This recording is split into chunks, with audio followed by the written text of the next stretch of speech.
My wife moved our money in secret after her gold digger friends pushed her. But I played the long game, and what I did next destroyed them all overnight. My name is Marcus, and I'm 43 years old. I just finalized my divorce last week, and I'm still riding the high of what might be the most satisfying karma I've ever witnessed. Some of you might think I'm a villain by the end of this, but I honestly don't give a single damn. Sometimes protecting yourself means being ruthless, and I've got zero regrets about how this played out. Let me set the stage properly, because understanding the money involved makes this story hit differently. I own a logistics company that I started 12 years ago with one beat-up Freightliner and more ambition than sense. I began doing last-mile delivery for local businesses, sleeping in that truck more nights than in my apartment. Now, I've got 47 trucks, 2 warehouses, and contracts with 3 of the biggest retailers in the country. We're talking 8 figures annually after a good year, and the last 3 years have been very good. I met Sophia at a pool party back in 2013 when I was 31, and had just landed my first major contract with a national retailer. My buddy Tony dragged me to this bougie resort thing, and I was uncomfortable as hell. I'm more at home around loading docks and truck stops than infinity pools and cabanas. But Tony insisted I needed to network and live a little. That's when I saw her. Picture every Instagram model you've ever scrolled past at 2 in the morning. Blonde. Hair that caught the sunlight like spun gold. Found out later it was $400 extensions, a perfect tan that looked like she'd been dipped in honey, spray tan, twice weekly, and a body that defied gravity in ways that seemed to mock physics. Those breasts cost me $12,000 2 years later. She was working as a cocktail waitress at the resort, but the way she carried herself, you'd think she was a guest. I was hooked immediately, and I'm not ashamed to admit it. When a woman like that looks at you like you're the only man at the party, your brain doesn't stand a chance. She zeroed in on me like a predator who'd spotted wounded prey. I found out later from her friend that she'd asked the bartender who owned the new G-Wagon in the parking lot. When she found out it was me, suddenly I had a personal waitress who kept bringing me drinks I hadn't ordered. She had this laugh that made you want to be funnier just to hear it again. She'd touch my arm when I said something even remotely amusing, lean in close enough that I could smell her perfume over the chlorine from the pool, and tell me how refreshing it was to meet a guy who actually worked for a living, how tired she was of all these trust fund babies who'd never earned anything themselves.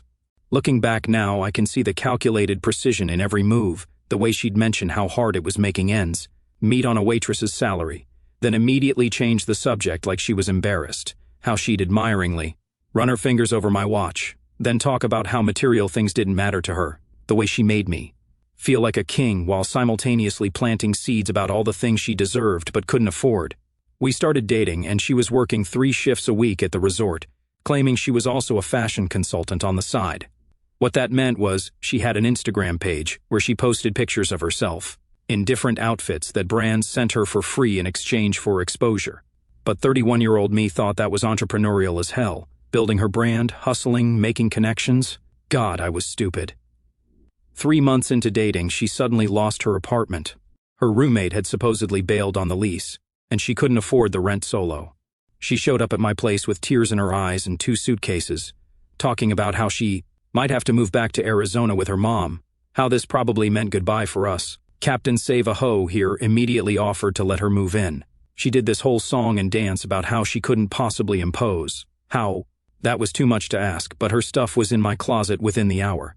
Here's the thing about Sophia that I didn't understand until much later: she was a professional. Her job wasn't cocktail waitressing or fashion consulting. Her job was making me feel like the most important man in the world while slowly draining my bank account.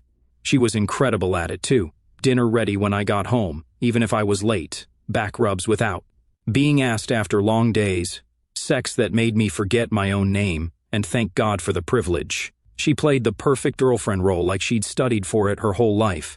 The mask started slipping, though, with little things that seemed like nothing at the time but make perfect sense now, like when I bought her a $2,000 Louis Vuitton purse for her birthday, and her first response was asking if they had it in a different color, or how she'd order the most expensive thing on the menu at restaurants. Then take 3 bites and claim she was full, the way she'd mention things her friends' boyfriends bought them, not asking for anything directly, but painting a real clear picture of expectations. My lawyer buddy Jake tried to warn me about 6 months in. We were at lunch talking about a contract dispute, and out of nowhere, he went straight for the jugular about Sophia. He told me his girlfriend had seen her at that pool party Googling my name and net worth before she ever brought me that first drink. I defended her like an idiot, saying she was just being smart, doing her research, showing interest in my success. Jake just shook his head and told me that when I inevitably proposed, because he knew I would, since I was thinking with my dick, I'd better get an ironclad prenup. 8 months in, I was ring shopping, not because I'd made a rational decision about our future, but because she'd been leaving her laptop open to very specific ring pages. Subtle stuff like an $85,000 cushion, cut with a platinum band bookmarked as perfect ring in her browser. The jeweler actually pulled me aside and asked if I was sure about the purchase. That should have been my wake-up call, but I was too far gone. I proposed on a beach in Maui because of course I did. I flew her whole family out there too, because she'd mentioned how meaningful it would be to have them witness our commitment, her mom Diana, her sister Carmen, and a couple of cousins I'd never even heard of before. I probably dropped $50,000 on the whole production between flights, hotels, and the dinner afterward. She said yes before I even got the full question out, snatching that ring like it might disappear if she waited. That night, Jake texted me 2 words that probably saved my life: prenup tomorrow. See, Jake had watched his older brother go from owning 3 successful restaurants to living in a studio apartment and driving Uber after his divorce. His ex-wife had taken him for everything, including restaurant locations he'd spent years building. Jake made it his personal mission to save every friend from that fate, and I'll be grateful to him until the day I die. The next morning, I brought up the prenup while we were on the balcony of our suite, watching the sunrise. She was admiring how the light hit her ring, tilting her hand at different angles, probably calculating its resale value. I mentioned that Jake was drawing up some paperwork to protect the business, keep things clean for the company, and make sure my employees were protected no matter what happened to us. The transformation was instant and terrifying, like watching a nature documentary, where the cute animal suddenly reveals it's actually a predator. The ring admiration stopped. Her whole body went rigid, and she turned to look at me with eyes that could have frozen lava. She went from doing her baby voice to sounding like a completely different person, asking if I was serious right now, if I was really planning our divorce the day after proposing. For 3 days in paradise, we went to war over that prenup.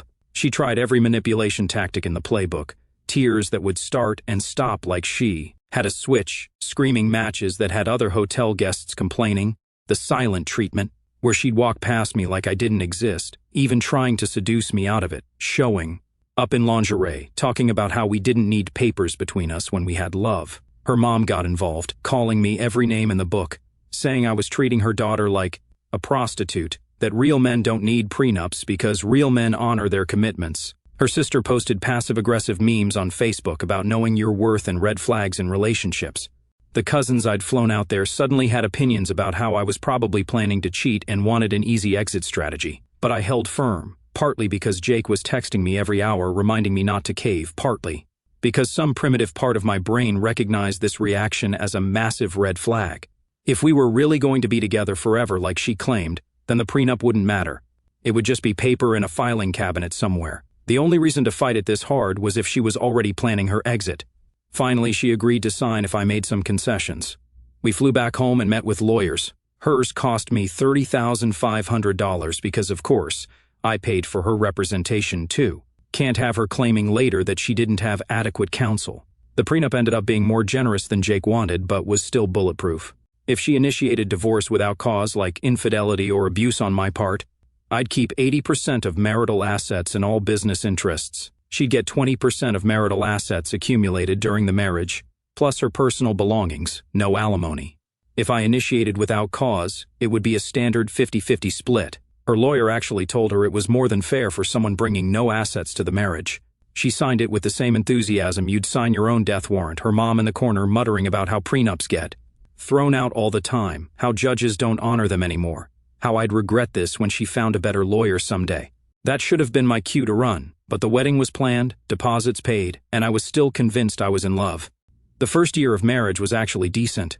She quit her cocktail waitressing job immediately, saying it was embarrassing for a company owner's wife to be serving drinks to people we might know socially. I didn't fight it because, honestly, I kind of agreed.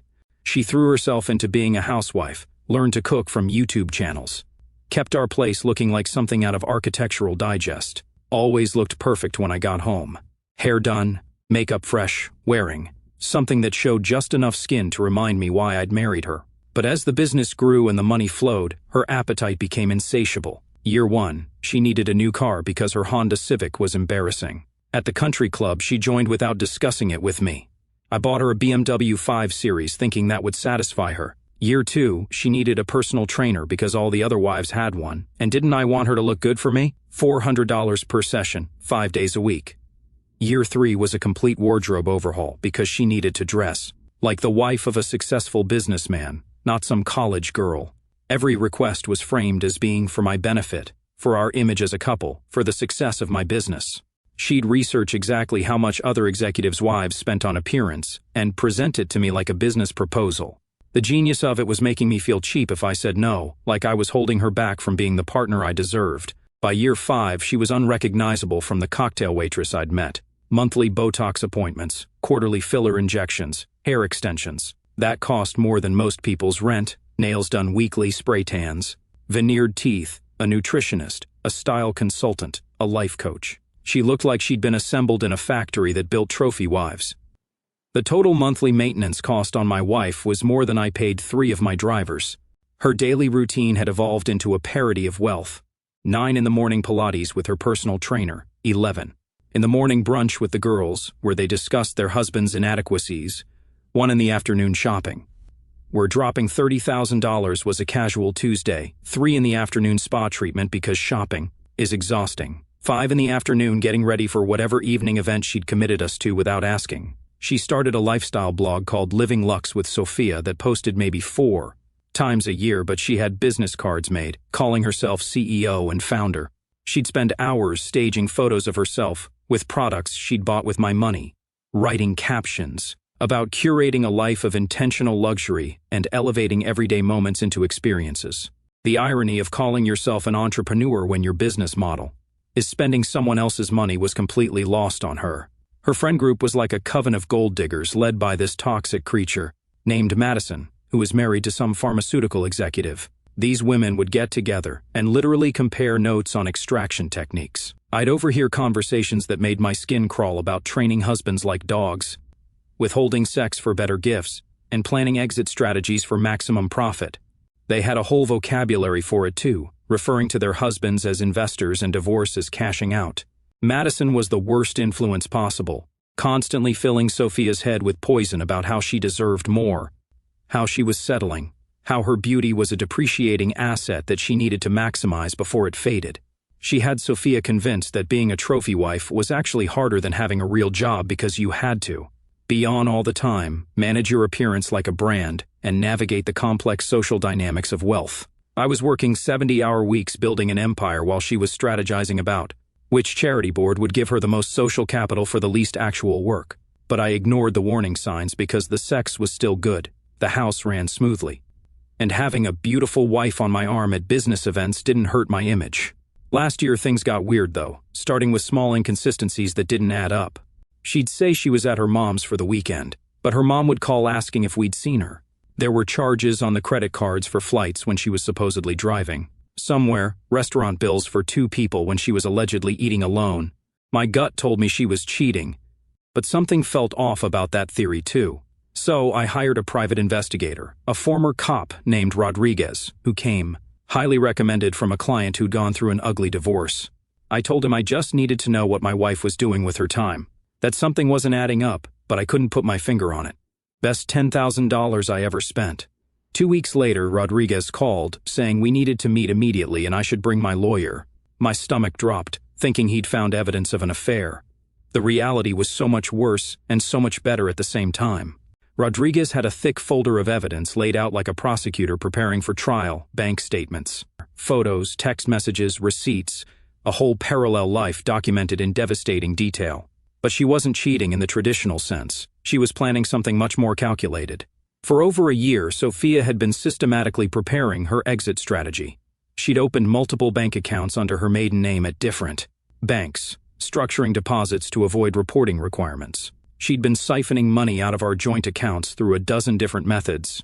Cash back at grocery stores that went into her pocket, buying expensive items with our credit cards, then returning them for cash, selling jewelry I'd bought her and keeping the money, even skimming from the cash she'd have me give her for tips and incidentals. The real shock was the condo downtown. She'd rented a fully furnished luxury unit under her maiden name, paying for it with the stolen money. She called it her single girl pad in text to Madison, discussing how she was decorating it for her new life after she cashed out from our marriage. She'd been moving clothes and belongings there slowly, building a whole separate existence while sleeping next to me every night. Rodriguez had text messages between her and Madison that made me sick. Discussions about timing the divorce for maximum, financial benefit, strategies for hiding assets, research on which lawyers were best at breaking prenups. Madison was sharing how she was doing the same thing, how they'd be divorced. Twins living their best lives with their ex-husband's money. Jake looked at the evidence with the eye of a lawyer who'd seen everything. His assessment was brutal and beautiful. This wasn't just marital discord or an assets disagreement. This was theft, fraud, and systematic financial abuse. The prenup had specific clauses about financial malfeasance that would trigger forfeiture of all marital assets. She'd basically been building a case against herself for over a year. The smart play was to wait and let her hang herself further. So, for 6 months, I played dumb while documenting everything. I kept funding her lifestyle, kept smiling when she kissed me goodbye. For her girls' trips that were really her setting up her new life. Every receipt, every lie, every stolen penny went into a file that got thicker by the day. The hardest part was acting normal while knowing what I knew, listening to her complain about feeling trapped in our marriage while she was literally furnishing an escape condo with my money. Hearing her tell friends on the phone how controlling I was with finances while she was stealing from me daily. Watching her play the victim while victimizing me with surgical precision. 3 weeks ago was the Children's Hospital Charity Gala.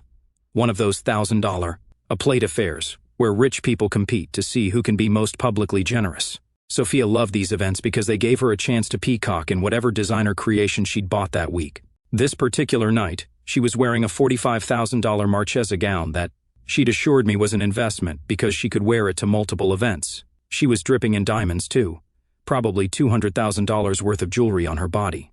My money transformed into her armor. The champagne was flowing, though she'd switched to wine after 3 glasses, and she had that glassy-eyed look that meant she was about to make a scene. I'd seen it before at other events, where she'd pick fights with other wives or make cutting remarks disguised as jokes. We were at a table with the usual suspects from our social circle, Madison and her husband Brad, the Wintertons from the club, some business associates of mine trying to pretend they were having fun. Everyone was doing that fake laugh, fake compliment dance that passes for conversation at these things. Sophia kept shooting me looks across the table, this weird combination of contempt and excitement that I'd never seen before. Then she stood up, tapping her wedding ring against her wine glass like she was about to give a toast. The conversation died as everyone turned to look at her. Other tables nearby noticed the gesture and quieted down too, probably expecting some saccharine speech about charitable giving or grateful wives. Instead, she dropped a nuclear bomb on my life with a smile on her face. She announced to approximately 50 people in our immediate vicinity that we were getting divorced. But she didn't just say it, she performed it, making a whole speech about finally being free to live her authentic life, about escaping emotional imprisonment, about claiming her independence. She used air quotes around the word marriage, and actually laughed while delivering this monologue. Madison started slow clapping like this was some feminist breakthrough moment. Other wives at the table looked like they'd swallowed lemons. The men just stared at their plates except for Brad, who was shooting me sympathy looks. One of my business associates actually got up and left, rather than deal with the awkwardness. I sat there calm as a Hindu cow, took a sip of my water, and stood up. I put my hand gently on her back like a supportive husband would, looked her dead in the eyes and said loud enough for everyone to hear that whatever made her happy was fine with me, that I wanted nothing but the best for her in her journey to freedom. The laugh died on her lips like I'd slapped her. She'd expected tears, begging, anger, a scene that would paint her as the victim fleeing an emotional tyrant. Instead, she got calm acceptance that made her look like exactly what she was. A cruel person publicly humiliating someone who'd given her everything. The rest of the dinner was excruciating, people trying to make small talk while avoiding the elephant. In the room, Sophia sitting there fuming, occasionally muttering about what a cold bastard I was, Madison whispering in her ear, probably strategizing damage control, other couples, excusing themselves early with transparent excuses about babysitters and early meetings. In the car ride home, she exploded, demanding to know why I hadn't reacted properly, why I wasn't fighting for our marriage, why I was being such a robot about everything. I calmly explained that she'd announced our divorce to a room full of people and I was simply respecting her decision. This made her even angrier, screeching about how I was supposed to fight for her. How real men don't just give up. How this proved I'd never really loved her. She slammed into the guest room that night after dragging 3 suitcases worth of clothes and toiletries with her, making sure to bang every door and drawer possible. I exported the Ring doorbell footage of her dramatically leaving at 2 in the morning, mascara running down her face as she loaded her Mercedes with luggage, and sent it to Jake with a subject line that simply said, "Showtime." The next morning, I was up at 5 in the morning like always, hit the gym, showered, and was in the office by 7. Before leaving the house, I carefully packed all her remaining belongings into boxes, taking photos of every item for documentation. 37 boxes total, including enough shoes to stock a small boutique and handbags that could pay for a car. I even bubble-wrapped her collection of designer sunglasses, each pair labeled with the receipt showing what I'd paid for it.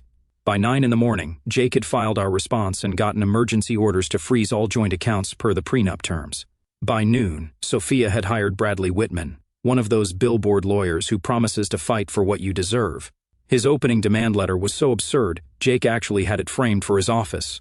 The demands included 50% of all assets, personal and business, our 6-bedroom house, lifetime alimony of $45,000 per month, both Mercedes vehicles, continuation of all credit cards and shopping accounts, and a $2 million lump sum for emotional damages caused by my financial abuse during the marriage. Jake's response was a masterclass in legal brevity, simply directing Mr. Whitman to review the prenuptial agreement sections 3.2 through 3.7 and submit a revised proposal that acknowledged the binding terms both parties had agreed to. That's when Sophia's world started crumbling, and the real fireworks began. My phone became a battlefield of missed calls and increasingly unhinged text messages, after the 15th text calling me various names and making wild threats. I blocked her number and directed all communication through counsel. Her mother, Diana, called next, 61 years old and a bigger gold digger than her daughter, screaming about how prenups weren't worth the paper they were printed on, how I was leaving her baby destitute, how she'd make sure everyone knew what kind of monster I was. When I calmly explained that Sophia would receive approximately $2.8 million under the prenup terms, hardly destitute by any measure, Diana actually said that wasn't enough to maintain the lifestyle her daughter deserved. Then came the flying monkeys, as Jake called them, Madison calling to mediate while really just fishing. For information about my strategy, Carmen, Sophia's sister, leaving tearful voicemails about family values, and second chances, random wives from the country club texting about how disappointed they were in my behavior. Even the woman who did Sophia's hair called to say she couldn't believe I was being so cruel. But the real escalation came when Bradley Whitman actually read the prenup and had to explain reality to his client. Jake was able to get his paralegal to give us the play-by-play of that meeting. Apparently, Sophia threw a paperweight through Whitman's office window when he explained that the prenup was ironclad and her behavior at the gala constituted initiation of divorce proceedings without cause. Week 2 was when they pulled out all the stops and went full scorched earth. Someone called my biggest client, claiming I was mentally unstable and they should reconsider our contract. Fortunately, I'd been working with them for 8 years, and they called me directly to laugh about it. Then came the social media assault, with Sophia posting videos about surviving financial abuse and escaping.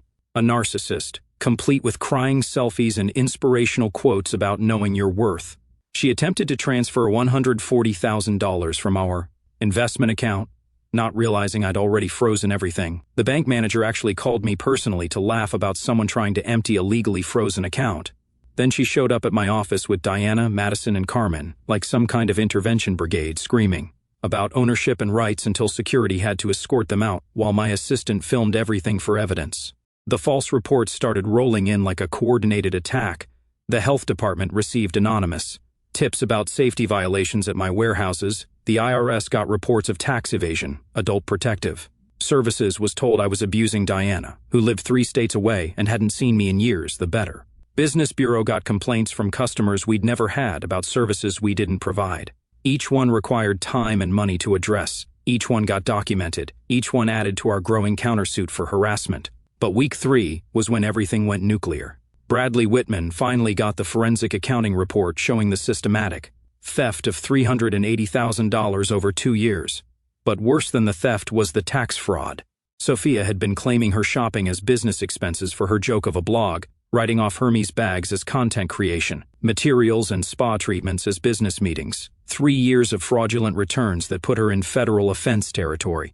Jake set up a meeting with Whitman to discuss the findings, just lawyers, no clients, and Jake recorded the whole thing legally. Whitman walked in looking like he'd aged a decade in 3 weeks, slumping into his chair like a defeated man. The conversation was brief and brutal. Sophia could either walk away with nothing, and we'd handle the theft internally, or we'd pursue criminal charges and turn everything over to the IRS. Whitman left that meeting and drove straight to Sophia's secret condo. According to the doorman, who Rodriguez had befriended, there was screaming for 2 hours, followed by Whitman leaving, looking like he'd gone 10 rounds with Mike Tyson. That night, the begging began in earnest. First, Diana called, actually crying real tears for once, pleading for mercy, saying Sophia had made mistakes but didn't deserve to have her life destroyed. When I pointed out that Sophia had destroyed her own life through theft and fraud, Diana tried negotiating, asking what it would take to make this all go away. Then Madison's husband, Brad, called, trying to broker a deal, eventually admitting that Madison had been doing the same tax fraud and they were worried about scrutiny spreading to the whole friend group. Finally, last week, Sophia called from a blocked number. Jake had approved one conversation if I recorded it. The confident woman who'd laughed while announcing our divorce was gone, replaced by someone desperate and broken. She sobbed through apologies, blaming Madison for the influence, claiming she never meant any of it, begging me to call off the IRS. She actually said she was on her knees, that she'd do anything, that she did sign whatever I wanted and disappear forever if I just showed mercy. I reminded her that she'd wanted freedom, that she'd announced it laughingly to 50 people, that she'd stolen from me and tried to destroy my business. Her response was more sobbing and begging until I finally ended the call. The divorce was finalized yesterday in what Jake claims was the fastest resolution he'd ever seen. When someone's looking at federal charges, they tend to sign papers quickly. The final settlement was exactly what the prenup dictated for theft and fraud, nothing. No money, no assets, no alimony, no claims to anything. She even had to pay her own legal fees. In exchange, we didn't pursue the theft charges criminally, though the IRS situation remains her problem to solve. The poetic justice is almost Shakespearean in its perfection. The secret condo she'd been paying for with stolen money became evidence in the tax investigation, and she was evicted last week. The Mercedes she drove was leased in my company's name and got repossessed 2 days after the divorce finalized. All her credit cards were canceled. Her designer wardrobe purchased with stolen funds is subject to seizure by the IRS. As of today, based on what I'm hearing through various sources, Sophia is living with her mother in a 2-bedroom apartment in a decidedly non-luxury complex. She's working at Nordstrom in the handbag department, which feels like the universe. Has a sense of humor, taking the bus to work because she can't afford a car. Madison won't return her calls because she's too busy dealing with her own IRS audit. The entire friend group has ghosted her like she has a contagious disease. She owes approximately $200,000 in back taxes and penalties. Has no savings, no assets, and no rich husband to pay for everything. Her Instagram is deleted, her lifestyle blog is gone, and the woman who spent $30,000 on a random Tuesday now makes $12 an hour plus commission, selling purses she can't afford to women living the life she used to have. Someone sent me a photo last night from an unknown number. It showed Sophia at work in her Nordstrom uniform, looking dead inside, while ringing up a $5,000 handbag for a customer. The message simply said, "Thought you'd want to see what freedom looks like from a satisfied customer." I don't know who sent it, but I'm having it framed for my office. As for me, life has never been better. The business is booming, with those contracts she tried to sabotage all renewed for multiple years. I'm dating a veterinarian who thinks spending more than $50 on a purse is insane and considers Olive Garden fancy dining. We're planning a camping trip next month, something Sophia called disgusting poor people activities when I suggested it once. Turns out, when you remove a parasite, everything in your life gets healthier. To all the men reading this, let me be crystal clear about something. Get the prenup. I don't care if she cries for a week. I don't care if her mother calls you Satan himself. I don't care if she threatens to leave you at the altar. If she won't sign it, she doesn't love you. She loves your wallet. And if she truly loves you, signing a piece of paper that says she won, to take your life if she decides to leave shouldn't be a problem.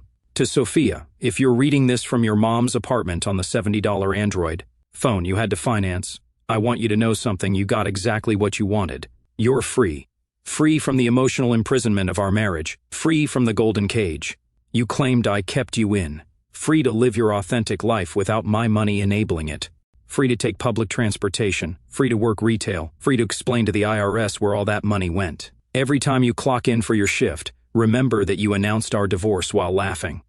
Every time you take the bus, remember that you chose this. Every time you sell a handbag that costs more than your monthly rent, remember what you had and what you threw away.